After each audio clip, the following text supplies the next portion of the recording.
Kami sekarang pun hari Isnin dah 3 Ogos 2020. Walaupun kepada mereka yang baru kembali menjalankan penugasan kerja anda, selamat kembali walaupun semalam dah menempuhi satu perjuangan yang hebat di jalan raya. Ya. Tapi pagi ni pun ada lagi perjuangan, Ada lagi, ya. masih lagi berterusan. Kita belum menang. Kita belum menang, betul. Ya. Okey, hari ini Isnin edisi 3 Ogos 2020 bersama 13 Zulhijjah 1441 Hijrah. Kita terima kasih kepada anda yang bersama dengan kami. Anak masih lagi bercuti ya. Anak masih esok start kan? Ya, dan hari ini kami berdua ada sebab kenapa memakai pelitup muka untuk mukadimah ni. Kerana kita nak memperkenalkan ahli keluarga kami yang baru. Ya. Sila perkenalkan diri anda. Assalamualaikum. Okey, saya Marsila Hassan. Okey, ahli keluarga baru untuk Malaysia hari ini. Jadi terima kasih kerana sudi menerima saya di Malaysia hari ini. Dan diharapkan Eli dan juga Fariha boleh beri tunjuk ajar lah. InsyaAllah. Biasalah budak baru kan? Masih lama. Bukan jalan-jalan juga kan. Semoga kan. beri tunjuk ajar kepada kami juga. Okey, kita bukalah ya. Boleh buka? Boleh? Okey. Beruap. Beruap tu lah. Cuma waktu saya beruap kena pakai yang sesuai. Saya pun boleh buka ya? Nak tengok wajah awak lah. Biasa kalau anda menonton di Buletin Utama, ini dah wajahnya ataupun mana program berita. Hari ini kita bawa ke sebelah pagi untuk Malaysia hari ini. Selamat bertugas ya. Terima kasih abang. Terima kasih. Abang tu kena slow sikit. Apa pun kita nak bercakap pasal dengan pelitup muka abang. Ya, baik adik-adik. Okey, tadi ini antara salah satu pelitup muka yang dijual sekarang ini. Ini biasalah kita kata surgical mask kan, maknanya pembedahan ada 3 lapisan. Tapi sebenarnya kita ada 6 jenis. Satu ni kita tahu N95 tu memang pastinya dapat menapis virus dan juga bakteria. Tapi yang ini katanya dapat menapis 95% untuk virus, tetapi bakterianya 80% je. Yang sekarang ni tapi banyaklah kan yang fancy. Betul. Sebab kita nampak banyak kan sekarang ni dekat pasaran orang jual ada yang berenda-renda, macam-macam jenis material. Okey, kita nak tunjuk di studio Saya ni. tak boleh lah dekat studio ni ada seorang ni pakai. Selalu kita pakai memang tak nampak kan, nampak mata je. Ini antaranya pelitup muka yang unik lah. Boleh tak juru kamera kita yang paling kacak, Chairil, ambil antara dia standby je kat situ kan. Mari ke depan sikit. Ke depan sikit sebab pencahayaan tu. Okey, ini juru kamera kita, kru kita dalam studio juga memakai pelitup muka yang pelbagai. Dan ini pelitup muka yang bukan macam pelitup muka sebenarnya. Saya rasa Faris awak pakai je lah topeng tu. Nampak unik kan? Lain daripada lain. Okey, apabila kerajaan mewajibkan pemakaian pelitup muka bermula 1 Ogos di tempat awam. Jadi kita hari ini nak bercerita lebih lanjut tentang keberkesanan pelitup muka yang pelbagai ni. Sebab ini yang Faria perkenalkan, yang Marsila juga pakai. Dan ada dalam bentuk material ataupun bahan lain ini. Fabrik yang berbeza. Okey, ini untuk budak-budak, kanak-kanak kan? Kanak-kanak perempuan, ini kanak-kanak lelaki. Tapi kalau anak saya pakai tengok yang ni, dia nak pakai yang ni lah. Mariam. Yang Spiderman ni lah. Ya, dia suka Spiderman. Okey. Tapi kita hari ini nak tahu lebih lanjut. Sejauh mana keberkesanan pelitup muka yang selain daripada yang begini? Dari segi keupayaan dia untuk menepis dan menahan anasir-anasir luar itu daripada menjangkiti individu lain. Betul. Kan? Sebab banyak kan kita ada banyak pilihan pelitup muka sekarang di pasaran. Cuma kita perlu memilih pelitup muka mana yang bersesuaian, yang mampu menghalang virus daripada memasuki merebak lah dan sebagainya. Dan kita tahu 1 Ogos tu dah bermulanya. Jadi ini antara norma baru yang perlu kita patuhi. Biasalah kalau orang hijab. Saya rasa topeng muka yang untuk orang berhijab pun dah ada. Cumanya agak tak banyaklah. Jadi kita kenalah DIY penggunaan untuk sebab susah kan. Sebabnya kita di belakang telinga ni sebagainya. 1 Ogos 2020 maknanya kalau siapa tak pakai RM1,000 ya kawan-kawan semua akan dikenakan. Walaupun anda memakai pelitup muka tapi letak di sini pun kena. Semuanya tidak melitup tempat yang sepatutnya atau bahagian sepatutnya, itu hidung dan juga mulut. Okey, bila bercakap tentang RM1,000 compound ini, kita Malaysia hari ini sempat bertanyakan kepada rakan-rakan Facebook. Kalau anda ada RM1,000, apa yang anda nak buat dengan wang tu? Macam-macam. Kata nak 500 nak simpan, 500 lagi nak pergi mak ayah. kemudian ada macam nak buat pelaburan dan sebagainya, nak biar duit tu beranak, macam-macam. Kalau boleh kita kongsikan antara yang dititipkan di Facebook ini berkaitan dengan RM1,000. Kalau anda ada RM1,000, apa yang anda nak lakukan? Di Facebook anda tengok macam-macam komen. Cuma ada satu komen aja. Katanya bersiap sedia untuk bagi kepada polis. Itu pada sesiapa yang ingkar lah. Ya, maknanya dia dah standby, dia dah mempersiapkan RM1,000 tu kalau bisa kata perlu diberikan kepada pihak berkuasa. Okey, ini antara komen. Okey. Kalau nak baca sikit, Marsina nak baca? Okey, daripada Putri Love ya komennya. Okey, dia kata bagi yang terlebih duit mungkin nilai RM1,000 tu macam RM10 je, tapi bagi yang tak berkemampuan tu rasanya terlalu bernilai.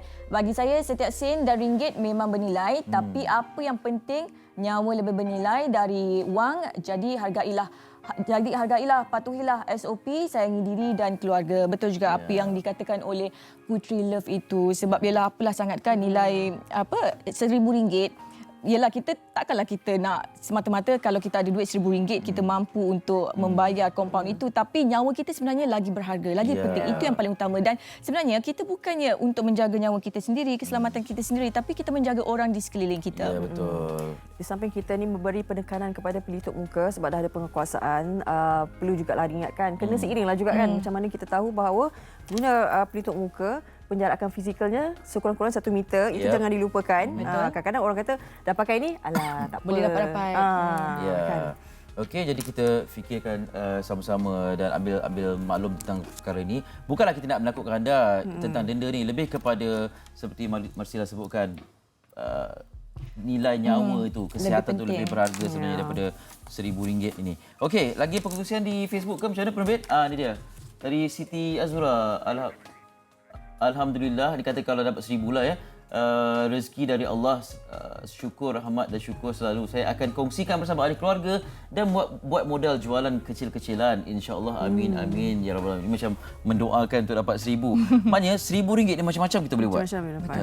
Kalau Faria? Apatah lagi dalam keadaan sekarang ini. Ya, betul. Kan, ramai yang terjejas pendapatannya, ramai yang kena disebabkan COVID ni kan. Ekonomi dunia tak stabil. Jadi RM1,000 tu, ya Allah. Kalau awak, terutamanya kalau saya ada utama anak lah. Kan, RM1,000 itu untuk sekolah anak dan juga makan kita lah.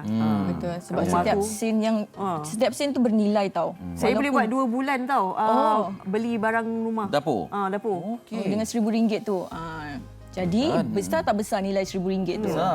2 bulan makan, kira stok sebulan stok tu. Wow, okey. Awak? Menarik. Pasal ada RM1,000. Saya akan jelaskan hutang-hutang yang ada. Bagus. Okey, jadi itu perkongsian kita pagi ini. Jadi kami harapkan anda keluar rumah sentiasa bawalah pelitup muka ni ke mana-mana. Kalau boleh beli sekarang pun dah lah mungkin harga dalam RM13 untuk sepaket kan, ada beberapa helai kan, letak dalam beg, sentiasa bawa bersama-sama dengan anda. Tak apa, macam kat rumah satu dalam kereta pun satu kotak Betul. kan. Dalam handbag pun kalau kita perempuan kan bawa beg tangan tu boleh juga letak. Maknanya kita kena sediakan beberapa helai pelitup muka tu. Betul. Okey, itu perkongsian kita dan kita akan bawakan lebih lanjut tentang pelitup muka ni bersama dengan tetamu kita nanti. Beliau adalah Ketua Sektor Kesihatan Pekerjaan dan Alam Sekitar Bahagian Kawalan Penyakit Kementerian Kesihatan Malaysia, Dr. Priya Ragun, selepas ini dalam Malaysia Hari tentang keberkesanan. Dan satu lagi. Kita tak pernah cerita pun bagaimana kita nak melupuskan ni. Ya. Kan? Betul. Kita tahu pakai je. Tahu pakai je, buang lepas tu Macam tu je. zas. Itu kita cerita. Sebenarnya dia ada caranya macam mana untuk melupuskan, tapi nanti kita akan berbincang selepas ini. Ya, okey. Baik. Kita akan teruskan artikel akhbar hari ini. Kita mulakan di berita harian terlebih dahulu. Di muka hadapan ni bagi saya agak menarik bagi mereka yang bakal mengeluarkan duit capital resmi kan, umur 50-55 ni. Mereka ini hati-hati anda kalau misalnya katalah nak keluarkan duit capital resmi tu dalam usia 50-55 menjadi sasaran kepada beberapa syarikat peminjam wang. Kerana diorang ni akan cakaplah macam diorang tahu siapa yang akan keluarkan KWSP ni. Jadi dia tawarkan pinjaman KWSP. Pinjam dulu, bayar kemudian. Dia dah tahu dah siapa mangsa-mangsa ni. Di halaman ke-8 perinciannya. Jadi ini antara kaedah yang digunakan untuk mencari mangsa kepada mereka yang akan mengeluarkan akaun 2 dan menawarkan pinjaman mudah lulus. Dikata mendapatkan wang caruman kepada peminjam dan dibayar balik apabila caruman dikeluarkan tapi tidak nyatakan kadar faedah atau keuntungan dikenakan. Dia kata pinjam dulu, bayar kemudian. Dan ini diiklankan secara berluasa di media sosial. Lepas tu dia gunalah nama ala Arab lah, memaparkan gadis pakai tudung kan, dengan logo KWSP-nya. Mestilah orang percaya. Betul. Lepas tu pinjaman yang ditawarkan tu RM5,000 hingga RM50,000 dengan jaminan bayaran pinjaman penuh dan kadar faedah berpatutan. Ini yang kadang-kadang akan mengelirukan kan. Bila kata pakai logo KWSP, Betul. dengan ada orang pakai tudung, itu antara psikologi lah yang akan digunakan kepada mereka untuk cari mangsa. Betul. Jadi hati-hatilah bila dah tahu sebegini. Zaman digital ni, logo tu boleh diambil di mana-mana dan boleh dibuat poster dan sebagainya. Jadi hati-hatilah, terutama kepada yang tahun ini nak dapat keluarkan wang, pencarum-pencarum KWSP. Bersiap sedia, berhati-hati, jangan mudah terpengaruh dan terpedaya. Okey, kita ke akhbar seterusnya. NST. Okey, kita NST, akan kongsikan mengenai NST, New Straits Times. Okey, muka hadapan emerging job trends. Ini berita gembira juga kepada mereka yang sedang mencari pilihan disebabkan pemberhentian kerja dan sebagainya ataupun tiada pekerjaan ikuran pandemik COVID-19 ini. Many companies have started hiring again with growing demand in the IT, software and manufacturing industries. Growth seen in e-marketing and delivery services as well as for videographers and graphic designers. Ini dulu boleh tahan juga ni videographer dan graphic designer ni. Sekarang muncul kembali dan disebutkan juga Malaysians are more willing to work in previously shunned jobs dominated by foreigners in markets and factories. Ini juga yang membuatkan kita rasa bangga kepada terhadap rakyat Malaysia. Dulu tak nak kan. Ni kerja-kerja bukan untuk kita, kerja apa yang kotor dan sebagainya. Sekarang ni disebabkan keterdesakan adanya kesanggupan. Jadi syabas. Muka 2 dan 3 ada perincian lebih lanjut dan kalau boleh kepada yang sedang mencari kerja tidak terlalu memilih pekerjaan. Betul, sebab sekarang bukan zaman untuk kita nak pilih kerja, nak kerja itu, nak kerja ini dan sebagainya. Okay, more taking on tough jobs to survive. Dan bercakap tentang pekerjaan ini, insyaAllah Jumaat ini, minggu ni kita dah mula hari Jumaat. Betul. Siaran hari Jumaat. Jadi hari Jumaat nanti kita akan bawakan cerita atau topik perbincangan tentang bagaimana untuk mula memasarkan diri kembali selepas kita dah sama ada diberhentikan ataupun hilang pekerjaan. Nak buat resume pun barangkali ada yang dah lupa. Bila kali terakhir buat resume? Lama dah. Lama dah cik lama. Lama? Baru je. Baru? Sebab nak hantar resume ke sini. Tanya, anda diterima. Okey, jadi kita nak belajar untuk bagaimana memasarkan diri untuk kerjaya yang baharulah pada hari Jumaat nanti Okay. Dan seterusnya kita nak berkongsi di akhbar harian Metro di muka hadapan ini mengenai solat subuh di lorong kecemasan, melakukan perkara memudaratkan diri haram, itu kata Mufti Pahang. Dan perinciannya di halaman kedua. Di sini syarikat konsensi Lebuhraya Pantai Timur LPT Ani Berhad juga ada menggesa orang ramai agar tidak menunaikan solat subuh ataupun solat lain di lorong kecemasan Lebuhraya atas faktor keselamatan, sebab keadaan itu berlaku mungkinlah akibat kesesakan lalu lintas untuk pulang ke kampung halaman bagi sambutan Aidiladha. Sebab baru-baru ni kita menyambut perayaan Aidiladha, jadi ramai yang berpusu-pusu pulang ke kampung. Tambah lagi Hari Raya Aidilfitri hari itu kita tak dapat pulang ke kampung. Jadi masa Hari Raya Aidiladha ni ramailah yang pulang ke kampung. Tapi di sini kerana viralnya gambar yang menunjukkan wanita sedang menunaikan solat. Dan kata syarikat Ani Berhad lagi, katanya dikhawatiri keselamatan akan dikhuatiri mungkin akan terdapat pengguna jalan lain turut sama solat dan boleh menyebabkan penunggang motosikal dan kenderaan lain tidak menyedari kehadiran mereka di situ, sebab waktu subuh, waktu gelap, kadang-kadang penglihatan kita memandu pun kita nampak tak nampak kadang-kadang. Jadi lagi-lagi di lorong kecemasan dan mungkin memberi mudarat kepada penunggang motosikal kerana itu kebiasaannya laluan yang digunakan oleh penunggang motosikal. Dan Mufti Pahang juga ada menjelaskan, saya petik di sini kata-katanya, dikatakannya bahawa melakukan sesuatu yang memudaratkan diri hukumnya adalah haram walaupun perkara dilakukan itu wajib. Cuba ikhtiar supaya dapat solat pada waktu tepat dalam keadaan selamat. Itu dia antara apa yang dikatakan oleh Mufti Besar Pahang. Jadi diharapkan kita semua dapat mengambil iktibar daripada perkara ini, dan paling penting sekali kita perlu menerapkan keselamatan diri. Bukan saja untuk diri kita, malah untuk orang lain. Sebelum kita melakukan sesuatu perkara itu, kita perlu fikirkan dulu apa implikasi di sebalik perbuatan kita itu. Jadi pengguna jalan raya yang bertanggungjawab lah. Betul. Betul. Ya. Memang tanggungjawab kita untuk tuntutan untuk kita solat ya. Cuma banyak perkara yang harus kita ambil kira dalam hal seperti ini. Nama pun lorong kecemasan kan. Maknanya ada tujuan tertentu kenapa ia diwujudkan. Okey, Seterusnya kita nak di ke utusan Malaysia. Mungkin Braibet boleh kongsikan. Antara tajuknya adalah 127 ditahan tidak pakai pelitup muka. Kita dah cakap dah tadi. Jadi baru je keluar dah 127 ditahan tidak pakai pelitup muka. Yep. Ramai itu. Kan? Ramai 127 orang. 127 kali 1000. 127,000. Boleh beli kereta sebuah. Boleh. Ini polis telah menahan 127 individu kerana melakukan kesalahan tidak memakai pelitup muka di tempat awam walaupun perintah itu diwajibkan. Jadi mereka antara 315 individu ditahan kerana ingkar.